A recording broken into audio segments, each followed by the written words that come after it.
Hello student, my name is Kishan and welcome to our YouTube channel Aakash academic. जैसा कि मैंने previous video में आपको 12th क्लास की मैक्रो इकोनॉमिक्स से यूनिट फर्स्ट का पार्ट सेकंड कराया था, ठीक है, और मैंने आपको बताया था कि हम इसको सीक्वेंस वाइज करते चलेंगे। तो आज मैं आपके लिए पार्ट थर्ड लेकर के आया हूं, ठीक है, national income and related aggregates, ठीक है बेटा, जिसमें हम नेशनल इनकम, डोमेस्टिक इनकम और उससे रिलेटेड जो भी एग्रीगेट्स हैं, है ना, उनको हम कवर करेंगे। और जैसा कि मैं आपको बता चुका हूं, है ना, कि ये यूनिट हमारी बोर्ड एग्जाम के लिए कितने बेटा 10 मार्क्स की है ना, और इस 10 मार्क्स के लिए हमें चारों पार्ट को कवर करना पड़ेगा। और इसी के साथ साथ मैं आपको पार्ट 5 जो है नेशनल इनकम के न्यूमेरिकल्स लेकर के आऊंगा, ठीक है बेटा। तो चलिए स्टार्ट करते हैं, ठीक है, आज पार्ट थर्ड को, national income and related aggregates, ठीक है बेटा। तो क्या है बेटा, इसमें हम सबसे पहले जिस चीज को कवर करेंगे वो है कंसेप्ट ऑफ नेशनल इनकम, है ना। वैसे मैंने इस पर एक वीडियो बनाई भी थी, है ना, जिसमें मैंने प्रॉपर नेशनल इनकम को क्लियर किया था, है ना। यहां पर हम सीक्वेंस वाइज चल रहे हैं तो दोबारा लेकर आता हूं बेटा। सबसे पहले कंसेप्ट ऑफ नेशनल इनकम क्या कहती है, बहुत सिंपल सी कहानी कहती है, और इसकी डेफिनेशन में, है ना, बहुत कुछ छुपा हुआ है ना, जो आपको बिल्कुल बहुत अच्छे तरीके से क्लियर होना चाहिए। तो नेशनल इनकम की डेफिनेशन क्या कहती है बेटा, national income is the sum total of factor income. कौन सी इनकम बेटा, फैक्टर इनकम अर्न बाय, कमाई गई हो किसके द्वारा बेटा, नॉर्मल रेजिडेंट्स के द्वारा, ठीक है, of a country during the period of N accounting year, ठीक है। यानी नेशनल इनकम, ठीक है, उन सभी साधन आय का क्या होती है बेटा, जोड़ होती है, ठीक है, जिसको कमाया जाता है किसके द्वारा बेटा, एक देश के सामान्य निवासियों द्वारा, ठीक है बेटा। कहां पर, during a country of a country during the period of N accounting year, वो भी किस में बेटा, एक लेखा वर्ष में, है ना। ये इनकम बेटा विद इन कंट्री और आउटसाइड कंट्री दोनों जगह कमाई जा सकती है ना। बस इसके लिए दो कंपलसरी पॉइंट होने चाहिए जो मैंने आपके लिए कवर किए हैं, है ना, बताए हैं, हाईलाइट किए हैं, ठीक। एक तो बेटा फैक्टर इनकम होनी चाहिए, नेशनल इनकम में केवल उसी इनकम को काउंट किया जाएगा जो फैक्टर होगी, और दूसरा बेटा नॉर्मल रेजिडेंट। तो वही बेटा, this definition of national income convey two important point. एक तो national income includes factor income only, है ना, and second national income includes income only the normal resident of a country. Clear. तो बेटा आगे हम इन्हीं दो पॉइंटों को अच्छे से क्लियर करेंगे कि फैक्टर इनकम क्या होती है ना, और साथ ही साथ फैक्टर इनकम के अलावा और कौन सी इनकम्स होती हैं और उन्हें क्यों काउंट नहीं किया जाता। क्लियर बेटा। और दूसरे में हम नॉर्मल रेजिडेंट को कवर करेंगे, है ना, कि नॉर्मल रेजिडेंट कौन होते हैं, ठीक है, जिन्हें हम सामान्य निवासी कहते हैं। बेटा निवासी और नागरिक दोनों अलग अलग कंसेप्ट है, तो वही हम आगे कवर करेंगे। तो लेट अस डीपर गो, है ना, go deeper into the concept of factor income और नॉर्मल रेजिडेंट, इसको हम आगे कवर करते हैं, ठीक है। तो चलिए बेटा सबसे पहले बात करते हैं फैक्टर इनकम क्या होती है ना। फैक्टर इनकम जिसे हम साधन आय कहते हैं, है ना, ऐसी इनकम होती है जो फैक्टर सर्विसेज पर अर्न की जाती है ना, फैक्टर ऑफ प्रोडक्शंस पर अर्न की जाती है, जो हम अपने प्रोडक्शन में क्या करते हैं, अपने फैक्टर्स देते हैं। वही याद आ गया होगा आपको, है ना, land, labour, capital and entrepreneurship की फॉर्म में। तो उस पर जो इनकम जनरेट होती है उसी को हम फैक्टर इनकम कहते हैं, और जो बेटा फैक्टर इनकम है उसी का ही एस्टिमेशन नेशनल इनकम में लगाया जाएगा। इसके अलावा और किसी प्रकार की इनकम को नेशनल इनकम में काउंट नहीं किया जाता, ठीक है बेटा। तो वही factor income are the payment made by the producing unit firm to the household. Factor income बेटा वो पेमेंट होती है जो प्रोड्यूसिंग यूनिट यानी फर्म्स जो हैं किसको बेटा, हाउस होल्ड को देते हैं, है ना। और हाउस होल्ड में owner of the factor of production, किस चीज के लिए, for the use of their factor services, क्योंकि फर्म सेक्टर ने हाउस होल्ड की, है ना बेटा, इन फैक्टर सर्विसेज का क्या करा है, प्रयोग किया है ना। और इसके अभी बताया फैक्टर ऑफ प्रोडक्शन हमारे कितने होते हैं, फैक्टर सर्विस कितने होते हैं, 4, land, labour, capital and entrepreneurship. तो उसी पर जो इनकम जनरेट होती है ना, उसी को फैक्टर इनकम कहते हैं। तो उसमें फर्स्ट ऑफ ऑल क्या आता है बेटा, कंपनसेशन ऑफ एम्प्लॉइज, है ना, लाइक क्या नाम है, हमने लेबर लिए तो हम क्या देंगे, उसे वेजेस देंगे। Receive by the household for rendering their services as employees of the production unit. Second बेटा rent, receive by the household for the use of their land by producing unit, है ना, अगर आपने land use किया है। Third बेटा interest, receive by the household for the use of their capital, अगर उसकी कैपिटल को यूज किया है तो फर्म बदले में क्या करेगी बेटा, रेंट, इंटरेस्ट देगी, है ना। And fourth last, receive by the household for the use of there entrepreneurial skill bye the producing unit, है ना। तो ये इन चारों इनकम का, ठीक है, जो जोड़ है वही हमारी क्या है बेटा, फैक्टर इनकम है। आशा करता हूं आपको क्लियर हो गया होगा फैक्टर इनकम क्या होती है, जो only for factor of production पर रन की जाती है। क्लियर। अब हम बात करेंगे कि इसके अलावा और कौन सी इनकम होती है ना। ठीक, तो उसके बाद बेटा आती है हमारी ट्रांसफर इनकम इसके वर्सेस में, है ना। ट्रांसफर इनकम भी कुछ इनकम होती है जो एक पर्सन क्या करता है बेटा, अर्न करता है ना, बट इसे हम नेशनल इनकम में काउंट नहीं करते। तो होती क्या है पहले वो देखिए। Transfer income are those income which are receive by a person as help, donation, charity etcetera, है ना। ट्रांसफर इनकम्स ऐसी इनकम्स होती हैं, ठीक है, जो या तो किसी हेल्प की फॉर्म में या फिर किसी डोनेशन की फॉर्म में या फिर किसी चैरिटी की फॉर्म में क्या है, रिसीव की जाती हैं, है ना। जैसे कि हमारे दादी दादा को मिलने वाली ओल्ड एज पेंशन, है ना, क्या है, एक तरीके से डोनेशन, एक हेल्प के रूप में दी जा रही है ना।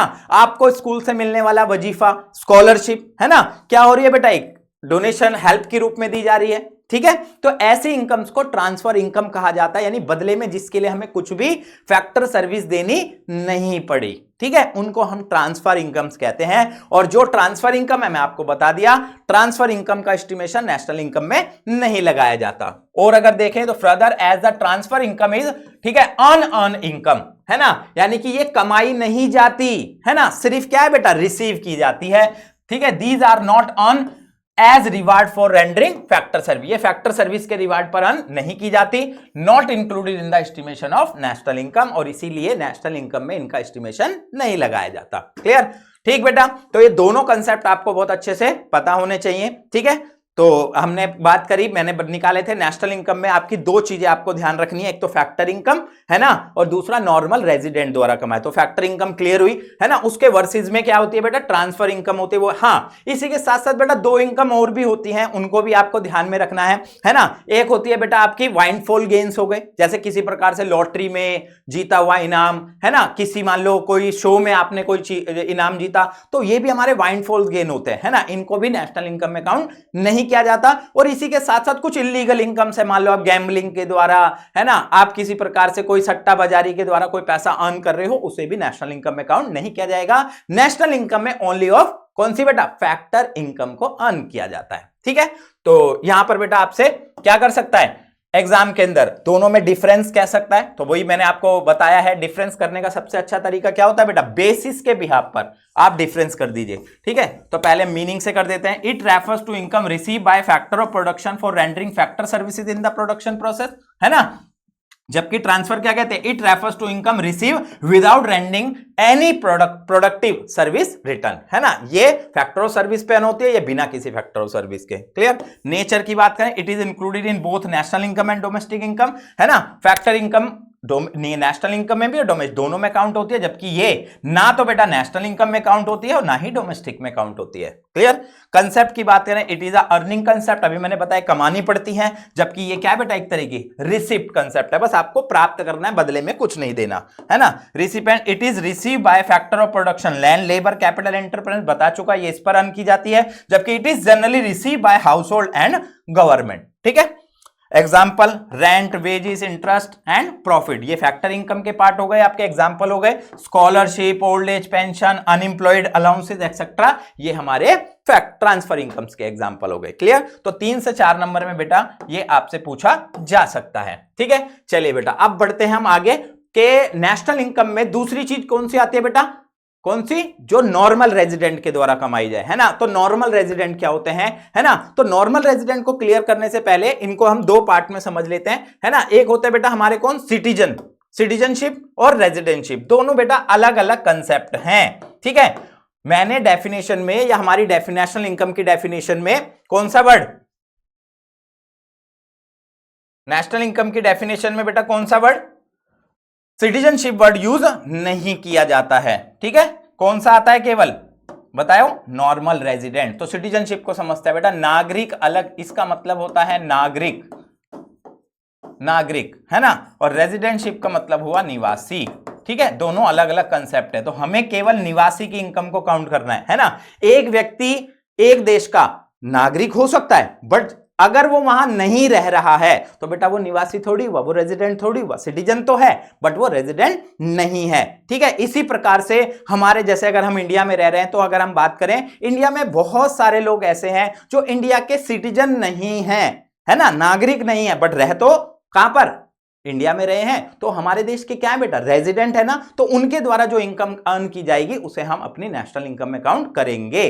ठीक है, इसी प्रकार बहुत सारे हमारे ऐसे भारतीय हैं जो भारत छोड़ करके बाहर रह रहे हैं, वहां इनकम अर्न कर रहे हैं, वो हमारे सिटीजन तो हैं बट हमारे रेजिडेंट नहीं है, तो उनके द्वारा जो इनकम अर्न की जाएगी उसे हम किसमें बेटा, अपने इंडिया की नेशनल इनकम में काउंट नहीं करेंगे। क्लियर, तो वही देखिए बेटा, it is a basically legal concept. एक तो क्या है बेटा, ये हमारा लीगल कंसेप्ट होता है on the place of birth of the person, है ना, एक व्यक्ति ने कहां जन्म लिया है, वो कहां रह रहा है, उसके बिहाफ पर place for birth of the person और some legal provision allowing a person to become a citizen. एक देश का नागरिक होने के लिए बेटा पहली शर्त तो क्या होती है, आपने उस देश में जन्म लिया हो, या फिर बेटा कुछ फॉर्मेलिटीज होती हैं, है ना, लीगल प्रोविजंस होते हैं जिसके द्वारा आप उस देश के सिटीजन बन सकते हो। It means Indian citizenships can arise in two way. अगर भारत की नागरिकता लेनी है तो भाई दो तरीके हैं, क्या, या तो भाई आपने भारत में जन्म लिया हो, ही एक्वायर ऑटोमेटिक सिटीजन, आप भारत के ऑटोमेटिक सिटीजन हो जाओगे, है ना, नहीं तो बेटा a person born outside India, आपने जन्म तो इंडिया से बाहर लिया,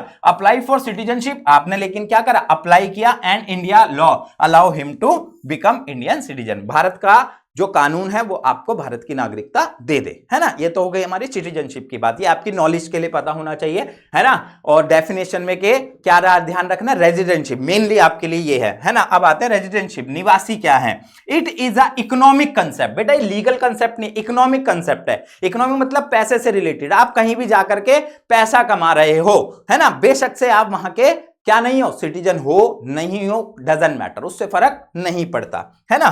concept based on basic economic activity आप काम कर रहे हो, परफॉर्म बाय अ पर्सन, एक तो ये बात, और दूसरा an individual is a normal resident of a country if he ordinary resides in the country for a period of more than 1 year, है ना। एक तो आपकी इकोनॉमिक एक्टिविटी कहां परफॉर्म हो रही है, उसके द्वारा आप रेजिडेंटशिप में काउंट होते हो, है ना। और दूसरा, और एक देश क्या कहते हैं, एक रेजिडेंटशिप को काउंट करने का और क्या तरीका है ना, पीरियड मोर देन 1 ईयर, 1 साल से ज्यादा आप अगर किसी देश के अंदर क्या रह लेते हो, है ना, तो यानी कि आप वहां के क्या हो जाओगे बेटा, रेजिडेंट हो जाओगे, नॉट अ सिटीजन, है ना। वहां के जैसे बहुत सारे भारत के, ऑस्ट्रेलिया का कोई व्यक्ति यहां करके 2 साल से रह रहा है तो वो क्या है बेटा, इंडिया का सिटीजन है। इसी प्रकार से इंडिया का कोई नागरिक बाहर सऊदी अरब में जाकर के क्या कर रहा है, 1.5 साल से रह रहा है, 1 साल से ज्यादा हो गया ना, तो वो वहां का रेजिडेंट हो गया, हमारा नहीं। तो इसी प्रकार से उस ऑस्ट्रेलिया वाले पर्सन की जो इनकम है वो इंडिया में काउंट होगी, और जो हमारा पर्सन सऊदी अरब में काम कर रहा है उसकी इनकम हमारे यहां काउंट नहीं होगी, क्योंकि वो हमारा रेजिडेंट नहीं है ना। आशा करता हूं आपको क्या हो गया होगा बेटा, अच्छे से क्लियर हो गया होगा। ठीक है, चलिए भाई एक एग्जांपल से ले लेते हैं। A Chinese living in India, a Chinese living in India, एक हमारा चाइनीज व्यक्ति है ना, वो कहां पर रह रहा है बेटा, इंडिया में रह रहा है, ठीक, फॉर मोर देन 1 ईयर, 1 साल से ज्यादा। A normal resident of India, क्या है बेटा, वो भारत का नॉर्मल रेजिडेंट है। However he is not a citizen of national of India, he is not born in India and has not applied for Indian citizenship, है ना। वो क्या है बेटा, भारत का केवल एक नॉर्मल रेजिडेंट है, वो हमारा सिटीजन नहीं है, क्योंकि एक तो उसने ना तो भारत में जन्म लिया है और ना ही उसने कोई अप्लाई किया है किसी भी चीज के लिए, ठीक है। He does not hold citizenship of India, है ना, उसके पास इंडिया की सिटीजनशिप है। सिमिलरली नॉन रेजिडेंट इंडिया, वो क्या कहलाएगा बेटा, ठीक है, non resident India is a citizen of India but a resident of country in which he lives. अब बेटा हमारे जो एनआरआई हैं, नॉन रेजिडेंट ऑफ इंडिया, वो भारत के क्या कहलाते हैं बेटा, सिटीजन तो होते हैं बट रहते वो कहां हैं, बाहर हैं, है ना। तो इसीलिए उनको हम एनआरआई, नॉन रेजिडेंट इंडिया कहते हैं। It means a person can be a citizen of one country and at the same time resident of another country. तो सिंपल सी बात है, एक व्यक्ति एक समय पर एक देश का सिटीजन और उसी समय पर दूसरी जगह पर वो क्या है बेटा, रेजिडेंट हो सकता है, ठीक है। अब ऑस्ट्रेलिया का पर्सन हमारे यहां रह रहा है, वो सिटीजन तो ऑस्ट्रेलिया का ही है ना, है ना, रह कहां रहा है, इंडिया में रह रहा है, तो हमारा रेजिडेंट हो गया। तो हमें क्या देखना होता है बेटा, रेजिडेंट देखना होता है। रेजिडेंट की क्या शर्त है मैंने आपको बता दिया, है ना, एक तो उसका इकोनॉमिक इंटरेस्ट और दूसरा 1 साल या उससे ज्यादा, ठीक है। चलिए बेटा अब बढ़ते हैं, ये तो हो गई कहानी बेटा नेशनल इनकम की। अब हम बढ़ते हैं डोमेस्टिक इनकम क्या होती है ना, लगभग नेशनल इनकम की तरह। देखिए क्या फर्क है इसमें। Domestic income is the sum total of factor income, है ना, घरेलू आय भी उसी फैक्टर इनकम का क्या होती है, जोड़ होती है, by both resident and non resident working with in the domestic territory with in the domestic territory of country in an accounting year. Domestic income में भी क्या होती है बेटा, फैक्टर इनकम ही आती है ना, ये आपने क्लियर कर लिया। बट नेशनल इनकम में क्या कंपलसरी पॉइंट था, रेजिडेंट द्वारा कमाई गई होनी चाहिए, है ना बेटा, जबकि डोमेस्टिक में ऐसी बात नहीं है, चाहे रेजिडेंट ने अर्न की हो, चाहे भाई किसी नॉन रेजिडेंट ने अर्न की हो। बट दूसरा कंपलसरी पॉइंट इसमें क्या है कि वो इनकम क्या होनी चाहिए बेटा, डोमेस्टिक टेरिटरी में अर्न होनी चाहिए, यानी भारत की घरेलू सीमा में कमाई जानी चाहिए, है ना।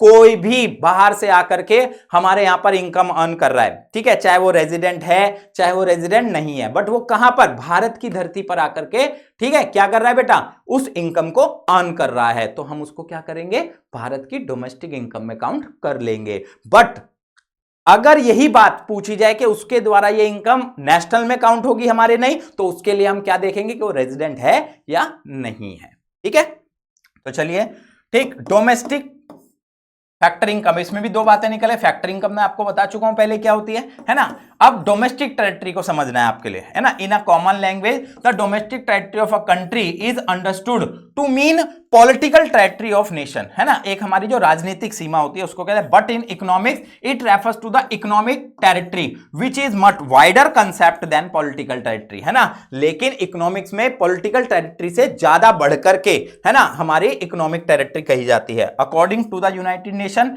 Economic territory is the geographical territory administered by a government within which person goods and capital circulate freely. जहां पर बेटा, ठीक है, पर्सन, गुड्स, है ना, कैपिटल का जो क्या है, लेन देन है, फ्रीली रूप से होता है, ठीक है, तो उसको हम अपनी क्या कहते हैं बेटा, डोमेस्टिक टेरिटरी कहते हैं, है ना। और जो इनकम डोमेस्टिक टेरिटरी में अर्न की जाएगी वही हमारी डोमेस्टिक इनकम का पार्ट होगी, ठीक है।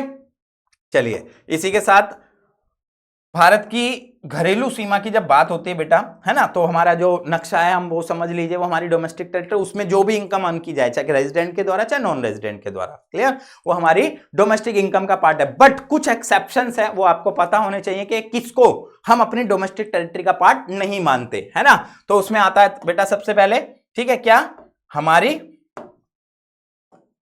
ठीक है, domestic territory does not include, एक तो एम्बेसीज जिसे हम दूतावास कहते हैं, है ना, ठीक है, consulates and military establishment of a foreign country, किसी प्रकार का कोई मिलिट्री बेस, जैसे अमेरिका ने बहुत समय तक, है ना, कहां पर बेटा, बहुत अपने बेसिस बनाए हुए हैं, तो उनकी मिलिट्री रहती है वहां पर, है ना, उनको, है ना। For example Japanese embassy in India, जैसे कि जापान की एम्बेसी कहां पर है, इंडिया में, दूतावास है ना इंडिया के अंदर, है ना, is a part of domestic territory of Japan, है ना। बेशक से वो भारत की धरती पर है, बट हमारी डोमेस्टिक टेरिटरी का वो पार्ट नहीं है। तो इसका मतलब जापान की एम्बेसी के अंदर जो भी इनकम अर्न होगी वो हमारी डोमेस्टिक में काउंट नहीं की जाएगी, क्लियर। इंटरनेशनल ऑर्गेनाइजेशन जैसे बेटा यूएनओ है, डब्ल्यूएचओ है ना, इनके किसी प्रकार से कोई ऑफिसेज हैं located with the geographical boundaries of a country, है ना, इन्हें भी हम अपनी डोमेस्टिक टेरिटरी का पार्ट नहीं मानते। और जो डोमेस्टिक टेरिटरी का पार्ट नहीं है वहां जो भी इनकम ऑन होगी वो हमारी डोमेस्टिक इनकम का पार्ट नहीं है। मैं डोमेस्टिक बता रहा हूं, अब नेशनल नहीं, क्लियर। चलिए भाई, तो ये आपको पता होना चाहिए। इसमें आपसे पूछ लेता है भाई क्वेश्चन, है ना, दे करके कि बताओ ये हमारी डोमेस्टिक में काउंट होगा या नहीं होगा। इसी प्रकार नेशनल का जो कंसेप्ट पढ़ा था उसमें भी हमसे पूछ लेता है बताओ ये नेशनल में काउंट होगा या नहीं होगा। तो सिंपल बेटा, नेशनल के लिए क्या देख लो कि भाई फैक्टर इनकम है या नहीं है, और रेजिडेंट कमा रहा है कि नहीं, ये 2 पॉइंट देख लो। इसी प्रकार जब डोमेस्टिक पूछ ले तो भी ये देख लो भाई फैक्टर इनकम है या नहीं है, और वो हमारे डोमेस्टिक टेरिटरी में अर्न की जा रही है या नहीं की जा रही, दैट्स ऑल, ठीक है। अगला क्वेश्चन आपसे, ठीक है, क्या बना सकता है बेटा, डोमेस्टिक और नेशनल में आपसे डिफर कह सकता है ना। डोमेस्टिक इनकम और नेशनल में अंतर बता, अभी तो पढ़ लिया हमने। It is a income which is generated in domestic territory, जो डोमेस्टिक टेरिटरी में जनरेट होगी, country by the resident and non resident, ये इसके लिए कोई मैटर नहीं करता कि रेजिडेंट कर रहा है या नॉन रेजिडेंट। जबकि इसमें it is the income which is generated with domestic territory of a country and outside the country, है ना। ये डोमेस्टिक टेरिटरी में भी हो सकते हैं, आउटसाइड भी हो सकते हैं, बट बाय द रेजिडेंट, इसमें केवल क्या आएगा, रेजिडेंट द्वारा अर्न की गई हो, क्लियर। कंसेप्ट से डिफर कर सकते हो, it is the domestic concept, it is the national concept, ठीक है। इंक्लूड से अंतर कर सकते हो, it is included net factor income from abroad, यानी इसमें एनएफआईए क्या है बेटा, इंक्लूड नहीं किया जाता, क्योंकि जो क्या है देश के बाहर जनरेट हुआ है वो थोड़ी काउंट किया जाएगा, है ना। जबकि it is included net factor income from abroad, इसमें हम क्या करते हैं, एनएफआईए को ऐड करते हैं, ठीक है बेटा। उसी प्रकार फॉर्मूला होगा डोमेस्टिक इनकम नेशनल इनकम में से, ठीक है बेटा, हमें माइनस क्या करना पड़ता है, एनएफआईए। ठीक है, अगर हमें डोमेस्टिक इनकम निकालनी है तो नेशनल इनकम में से एनएफआईए को हम क्या करेंगे, माइनस करेंगे। वहीं अगर हमें नेशनल इनकम निकालनी है तो डोमेस्टिक इनकम में एनएफआईए को प्लस करेंगे। क्लियर? तो 3 से 4 नंबर में आपसे इस तरह क्वेश्चन पूछा जा सकता है, तो आप इसको कर सकते हैं। ठीक है बेटा, चलिए अब हम नेशनल इनकम के एग्रीगेट्स की तरफ बढ़ेंगे और उनको जानने से पहले आपको बेटा ये 3 बातें बहुत सिंपली अच्छे से पता होनी चाहिए, है ना। सबसे पहला डेप्रिसिएशन, है ना। डेप्रिसिएशन क्या होता है भाई, बताइए। अभी पढ़ा था हमने प्रीवियस वीडियो में, है ना, किसी प्रकार की गिसावट, है ना। और इसका जो कंसेप्ट चलता है वो ग्रॉस और नेट के साथ चलता है। अगर बेटा आपको कोई चीज ग्रॉस पर दे रखी है ना, और कह रहा है कि भाई उसे नेट पर कैलकुलेट करो, किस पर, नेट पर, तो बेटा डेप्रिसिएशन को हमें क्या है, माइनस करना होता है। मैं आप प्रीवियस वीडियो में देख लीजिएगा, उसमें मैंने आपको समझा रखा है। इसी प्रकार अगर मान लो आपको नेट पर कोई वैल्यू दे रखी है और आपसे ग्रॉस पर पूछ रहा है ना, ठीक है, तो यही जो डेप्रिसिएशन है बेटा, इसको हम क्या कर देंगे, प्लस कर देंगे। ओके, ठीक। चलिए भाई, अगला कंसेप्ट है नेट इनडायरेक्ट टैक्सेस, एनआईटी, है ना। नेट इनडायरेक्ट टैक्सेस निकालने का तरीका होता है बेटा, इनडायरेक्ट टैक्सेस में से आप सब्सिडीज को क्या कर दीजिए, माइनस कर दीजिए। ठीक है, इसका जो कंसेप्ट चलता है, एनआईटी जो है बेटा, वो 2 चीजों का डिफर होती है, एक फैक्टर कॉस्ट का और एक मार्केट प्राइस का। फैक्टर कॉस्ट मतलब फैक्ट्री का प्राइस, और मार्केट प्राइस मतलब, ठीक है, जो मार्केट में गुड्स आ जाती है उसका लोन। ठीक है, अगर आपको कोई value factor cost per given है और आपको मार्केट प्राइस पर कैलकुलेट करनी है ना, ऑब्वियसली बात है आपको ये इनडायरेक्ट टैक्सेस क्या करने पड़ेंगे बेटा, प्लस करने पड़ेंगे, है ना। और अगर आपको कोई चीज मार्केट प्राइस पर गिवन है और वो कैलकुलेट करने के लिए आपको फैक्ट्री के प्राइस पर कह रहा है ना, तो यानी कि आपको ये इनडायरेक्ट टैक्सेस जो है ना, इन्हें क्या करना पड़ेगा, माइनस करना पड़ेगा। क्लियर? चलिए, तीसरा net factor income from abroad, NFIA जिसे हम कहते हैं, अगर इन्हें निकालना है तो फैक्टर इनकम, ठीक है, रिसीव फ्रॉम अब्रॉड में से factor income paid to abroad को हम माइनस कर देते हैं तो आ जाता है ना। और ये एनएफआईए किसका डिफर बनता है बेटा, डोमेस्टिक इनकम या डोमेस्टिक प्रोडक्ट और नेशनल प्रोडक्ट का। अगर आपको बेटा डोमेस्टिक प्रोडक्ट गिवन है या डोमेस्टिक इनकम गिवन है और आपसे वो नेशनल इनकम पूछ रहा है, तो बिना भाई सिंपल कहानी, एनएफआईए को क्या कर दिया जाएगा, ऐड कर दिया जाएगा। ठीक है, और इसी प्रकार नेशनल प्रोडक्ट या नेशनल इनकम गिवन है और आपसे पूछ वो डोमेस्टिक इनकम रहा है, तो इसी एनएफआईए को क्या है बेटा, माइनस कर देंगे। That's clear? चलिए अब हम नेशनल इनकम के एग्रीगेट्स की तरफ बढ़ते हैं। ठीक है, aggregates related to national income. ठीक, देखिए बेटा, we know give a brief description of the various aggregate related to, ठीक है, नेचुरल इनकम एज अंडर। ठीक है, सबसे पहला gross domestic product at market price, GDP at MP, है ना। और इसके बेटा टोटल 8 एग्रीगेट्स होते हैं। ठीक है, और इन 8 एग्रीगेट्स में सारा खेल उन्हीं 3 चीजों का है जो अभी मैंने आपको क्लियर किया, है ना, एक डेप्रिसिएशन का, एक एनआईटी का और एक एनएफआईए का। ठीक है, चलिए भाई, पहला GDP, gross domestic product at market price is the market value of final goods and services produced within the domestic territory of a country during the period of N accounting year. एक accounting year में जितनी domestic territory में जितनी भी goods और service क्या हुई है, फाइनल गुड्स बनाई गई हैं, उनको आप इंक्लूड कर देते हैं, है ना, इंक्लूसिव ऑफ डेप्रिसिएशन, है ना। बट इसमें डेप्रिसिएशन को हमें क्या है, ऐड, क्योंकि क्या पूछा बेटा, ग्रॉस पूछा है। ठीक है, तो जीडीपी एट एमपी कैसे निकलता है, अगर आप पे एनडीपी एट एमपी है तो उसमें डेप क्या कर दीजिए, प्लस कर दीजिए। ठीक है, आया ना, देखो वही मैंने बताया 3 चीजें। ठीक है, net domestic product at market price, NDP at MP निकालना है, तो net domestic product at market price is the market value of final goods and services produced within the domestic territory of a country during the period of N accounting year, है ना। वही same बात होती है, but इसमें क्या होता है बेटा, डेप्रिसिएशन एक्सक्लूसिव होता है, यानी इसमें ऐड नहीं होता, इसलिए एनडीपी एट एमपी निकालना है, तो अगर आप पे जीडीपी एट एमपी उसमें से डेप क्या कर दीजिए, माइनस कर दीजिए। ठीक है, third, gross national product at market price, आपको जीएनपी एट एमपी निकालना है। ठीक है, gross national product at market price is the sum total of gross domestic product at market price, यानी ये जीडीपी एट एमपी तो होता ही है, and net factor income from abroad, है ना। इसमें क्या करना होगा हमारे को, उसने हमसे जीएनपी एट एमपी पूछा है ना, क्या पूछा है, एनपी नेशनल प्रोडक्ट, और हमारे पास मान लो क्या है, जीडीपी है, डोमेस्टिक है। तो अभी बताया था ना, एनपी और डीपी के का जो डिफर है वो क्या होता है, एनएफआईए, है ना। हमें नेशनल निकालना है और डोमेस्टिक गिवन है, तो एनएफआईए को क्या कर देंगे बेटा, हम प्लस कर देंगे। ठीक है, ये हो गए 3। आगे बढ़ते हैं बेटा, फोर्थ। ठीक है बेटा, फोर्थ एग्रीगेट नेशनल इनकम का हमारे पास, ठीक है, net national product at market price, NNP at MP. क्या होता है बेटा? Net national product at market price is the sum total of net domestic at market price, है ना, यानी कि एनडीपी एट एमपी जो हमारा था, and net factor income from abroad. ठीक है, अगर हमारे पास एनएनपी एट एमपी है, सॉरी निकालना है, और हमारे पास गिवन एनडीपी एट एमपी है, आ गया बेटा वही। ठीक है, एनपी निकालना है और डीपी गिवन है, तो एनएफआईए को क्या कर देंगे बेटा? प्लस कर देंगे। ठीक है, फिफ्थ बेटा, gross domestic product at factor cost, GDP at FC, है ना, पूछ रहा है, तो क्या मतलब है इसका?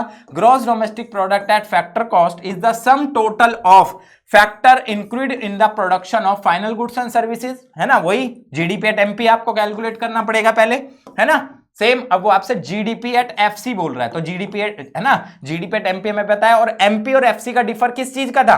अभी मैंने आपको बताया। ठीक है, तो देखिए, production of final with in the domestic territory of country during an accounting year inclusive of depreciation, है ना। ठीक, जीडीपी एट एफसी निकालना है, compensation of employees, rent, interest, profit, है ना, प्लस डेप्रिसिएशन, इन सबको हम क्या कर देंगे? ऐड कर देंगे, है ना। नहीं तो जीडीपी एट एफसी, अगर आपको एनडीपी एट एफसी गिवन है ना, तो वही देखिए बेटा, जी और एन नहीं कट रहा, डीपी से मान लो डीपी कैंसल, है ना, एफसी से एमपी, यानी आपको ग्रॉस निकालना है और नेट गिवन है। ग्रॉस और नेट का डिफर किस चीज का होता है बेटा? डेप का, और हमें डेट प्लस करना होता है। ठीक है, six, net domestic product at factor cost, NDP at FC या नेट डोमेस्टिक इनकम, है ना। Net domestic product at factor cost is the sum total of factor cost include on the production of final goods and services with the domestic territory जो भी बनी है of a country during an accounting year, है ना। NDP at FC के लिए वही बेटा, compensation of employees, rent, interest, profit add कर दोगे, है ना। तो एनडीपी एट एफसी आपको निकालना है और जीडीपी एट एफसी गिवन है, तो नेट निकालना है ना, तो यही बेटा डेप क्या हो जाएगा? माइनस हो जाएगा। ठीक है, चलिए बेटा अगला बेटा आता है हमारे पास। ठीक है, सातवां एग्रीगेट नेशनल इनकम का।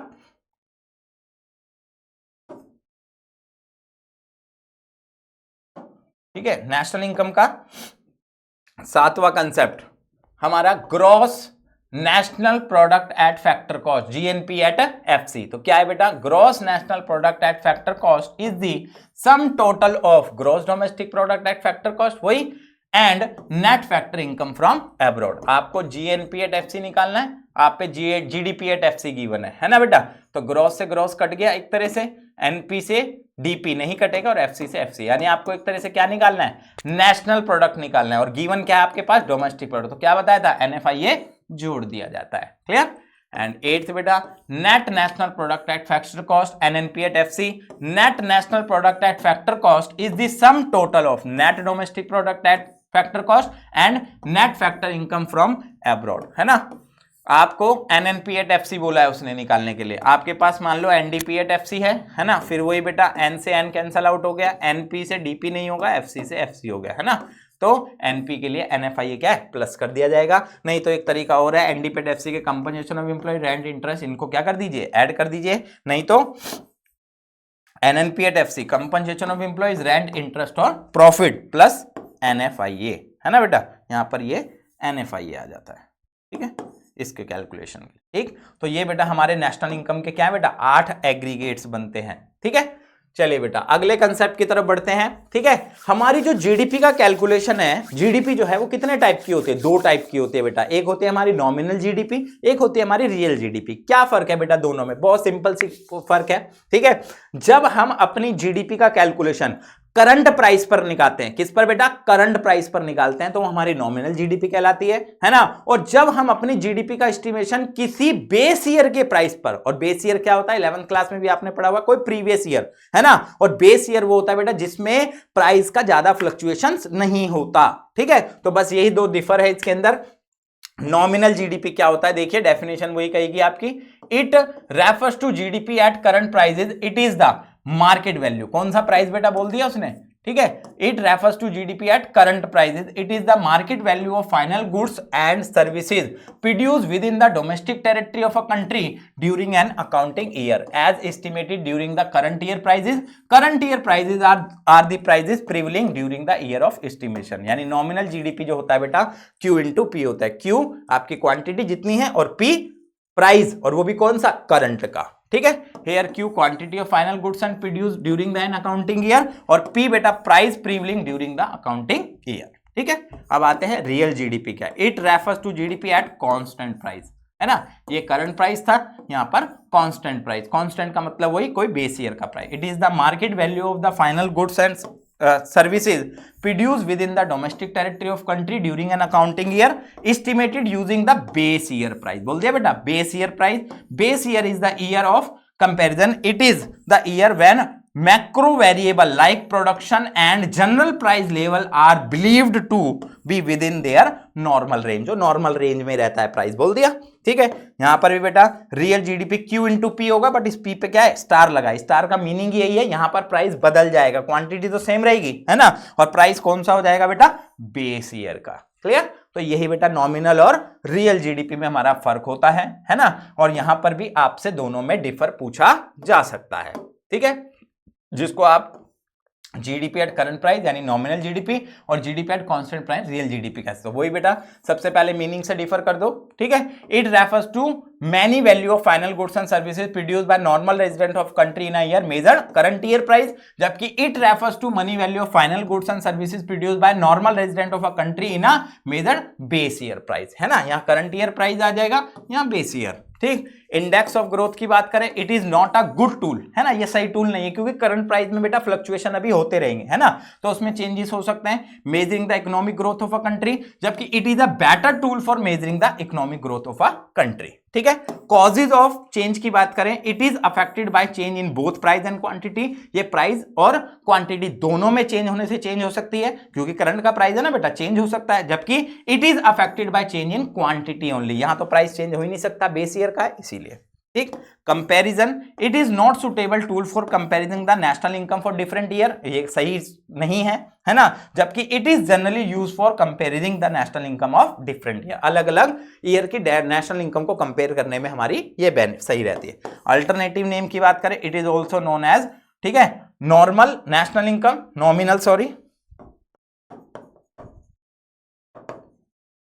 जबकि it is also known as real national income. Clear, तो 3 से 4 नंबर में बेटा ये कंसेप्ट आपसे पूछा जा सकता है। ठीक है, अब आते हैं इस चैप्टर का, है ना, लास्ट टॉपिक हमारा जीडीपी एंड वेलफेयर, है ना। क्या कहता है बेटा, क्या हमेशा जीडीपी का बढ़ना हमारा वेलफेयर साबित हो सकता है, क्या हमेशा हमारी बढ़ी हुई जीडीपी कल्याण करेगी, नहीं बेटा, इसके कुछ क्या है बेटा, लिमिटेशंस हैं, और जरूर एग्जाम में पूछी जाते हैं, कई बार आ गई है ना। क्या लिमिटेशन है बेटा, डिस्ट्रीब्यूशन ऑफ इनकम, हमेशा हमें यह देखना है कि बढ़ी हुई जीडीपी के साथ हमारी इनकम का डिस्ट्रीब्यूशन कैसे हो रहा है ना। अगर इनकम का डिस्ट्रीब्यूशन इक्वल हो रहा है तो बढ़िया है, बट अगर अनइक्वल हो रहा है, रिचर्स और रिचर्स होते जा रहे हैं, पुअर और पुअर, तो ऐसी बढ़ी हुई जीडीपी का कोई बेनिफिट नहीं है। तो if GDP increases but income is only with rich people, GDP तो बढ़ रही है बट इनकम केवल रिचर्स की बढ़ रही है, poor people remain poor, poor तो पुअर ही है ना। Welfare does not improve for everyone, यानी वेलफेयर कल्याण सबका नहीं हो रहा, तो ऐसी जीडीपी का बढ़ने का कोई फायदा नहीं है। क्लियर, सेकंड आता है बेटा लिमिटेशन में नॉन मॉनेटरी एक्टिविटीज, हमारी जीडीपी तो बढ़ रही है ना, बट उस बढ़ी हुई जीडीपी के द्वारा हमारी इकोनॉमी के अंदर नॉन मॉनेटरी एक्सचेंज, बिना पैसे के लेन देन ज्यादा हो रहा है, गुड्स के बदले गुड्स ज्यादा एक्सचेंज हो रही है, तो आप बताइए क्या हम अपनी जीडीपी का सही एस्टिमेशन लगा पाएंगे, नहीं लगा पाएंगे, इसीलिए यह भी जीडीपी की क्या एक लिमिटेशन है। GDP does not include free services like house wife, है ना, कि का वर्क है, पेरेंट टीचिंग चिल्ड्रन, अपने ही बच्चे को पढ़ा रहा है ना, तो इनका हम सही एस्टिमेशन नहीं लगा सकते, क्योंकि सारे नॉन मॉनेटरी एक्सचेंज है, पैसे में नहीं होते, तो these activities increase welfare but not are counted in GDP. Clear, third बेटा एक्सटर्नलिटीज, है ना, जिन्हें हम भाइयताएं कहते हैं। एक्सटर्नलिटीज दो हो सकते हैं बेटा, पॉजिटिव और नेगेटिव, चाहे पॉजिटिव है तो भी उसका एस्टिमेशन जीडीपी में नहीं है, नेगेटिव है तो भी नहीं है। जैसे कि नेगेटिव एक्सटर्नलिटीज, मान लो पोल्यूशन, नॉइस, ट्रैफिक, है ना, ये सब बढ़ रहा है, increase GDP but reduce welfare, ये सब बढ़ रहा है, बेशक से जीडीपी बढ़ रही है बट उससे पोल्यूशन, नॉइस, ट्रैफिक ये सब बढ़ रहा है ना, तो उसका कोई बेनिफिट नहीं है। जबकि पॉजिटिव की बात करें, एजुकेशन, है ना, वैक्सीनेशन इंक्रीज हो रहा है, increase welfare more than GDP shows. ठीक, इसी प्रकार कॉम्पोजिशन ऑफ जीडीपी, है ना। हमारे जीडीपी के बढ़ने के साथ हमें यह भी देखना है कि हमारी जीडीपी में किस टाइप की गुड्स बन रही हैं, तो ही तो हमारे वेलफेयर का पॉइंट बनेगी, है ना। जैसे if GDP rises due to more weapons और एल्कोहल, है ना, मान लो हमारी जीडीपी बढ़ रही है और उसमें ज्यादातर वेपन्स और एल्कोहल आ रहा है ना, वेलफेयर में फॉल, हमारा इससे कोई कल्याण नहीं होने वाला, ठीक है। जबकि more education and health care हो रहा है तो वेलफेयर राइजेस, ठीक है। So type of goods matter not just value, है ना। तो गुड्स की टाइप भी क्या करती है बेटा, मैटर करती है। तो ये हमारी जीडीपी की क्या है बेटा, कुछ एक्सटर्नल लिमिटेशंस है ना, जो आपसे 1 by 1 एग्जाम में पूछी जा सकती हैं, ठीक है बेटा। तो पार्ट 1 में यही टॉपिक्स हैं आपके, है ना। आशा करता हूं आपको सारे टॉपिक अच्छे से क्लियर हुए होंगे, ठीक है। अगर आपको वीडियो अच्छी लगी तो लाइक कीजिए, चैनल पर नए हैं तो सब्सक्राइब कीजिए, है ना, और ज्यादा से ज्यादा कमेंट कीजिए। Thank you.